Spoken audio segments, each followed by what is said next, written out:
ত্রয়োদশ জাতীয় সংসদ নির্বাচনকে সামনে রেখে শুরু হয়েছে প্রচার। ক্যাম্পাসে এটি এখন আলোচনার কেন্দ্রবিন্দু। সামাজিক যোগাযোগ মাধ্যম থেকে শুরু করে আলোচনায় প্রতিফলিত হচ্ছে শিক্ষার্থীদের গণতন্ত্র ও রাষ্ট্র পরিচালনা নিয়ে নানা প্রশ্ন ও মতামত। শিক্ষার্থীদের ভাবনায় এখন একটি গ্রহণযোগ্য, অংশগ্রহণমূলক ও স্বচ্ছ নির্বাচনই পারে গণতন্ত্রের প্রতি মানুষের আস্থা ফিরিয়ে আনতে। গণভোট নিয়ে আমাদের ভোট প্রদানের আগে আমাদের যে বিষয়টি সবচেয়ে গুরুত্বপূর্ণ সেটা হচ্ছে গণভোটের প্রয়োজনীয়তা না আমাদেরকে উপলব্ধি করা।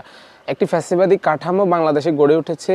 এই ফ্যাসিবাদী যে কাঠামো, সম্পূর্ণ কাঠামোটাকে বিলোপ করার জন্য আমাদের সবচেয়ে বেশি প্রয়োজন সেটি হচ্ছে আমাদের গণভোট। আমাদের দেশের নির্বাচন কমিশন থেকে শুরু করে বিভিন্ন কমিশনগুলো, বিভিন্ন সরকারি প্রতিষ্ঠানগুলোকে সংস্কারের আওতায় নিয়ে আসতে চাই, তাহলে আমাদের এই গণভোটের প্রয়োজন আছে। নির্বাচিত সরকারের অধীনে নির্বাচিত সরকার হওয়ার পর বৃহৎ পরিসরের প্রচার প্রচারণার মাধ্যমে গণভোটের আয়োজনটা করা হোক। সেক্ষেত্রে সব মানুষ এবং জনগণ যে সংবিধান সংস্কার বিষয়গুলো আছে, গণভোটের বিষয়গুলো আছে, সেই বিষয়গুলো অবগত থাকবে এবং তাদের যৌক্তিক যে রায় সে রায়টা দিতে পারবে। এছাড়া জুলাই সনদ বাস্তবায়ন সহ রাষ্ট্রের গুরুত্বপূর্ণ কিছু সিদ্ধান্ত গ্রহণের জন্য প্রস্তাবিত এই গণভোট নিয়ে শুরু হয়েছে নানা আলোচনা ও সমালোচনা। তবে এই গণভোটে হ্যাঁ ভোট দেওয়ার পক্ষে অবস্থান নিচ্ছেন অনেকেই, আবার কেউ না ভোটের মাধ্যমে ভিন্নমত প্রকাশের কথা বলছেন।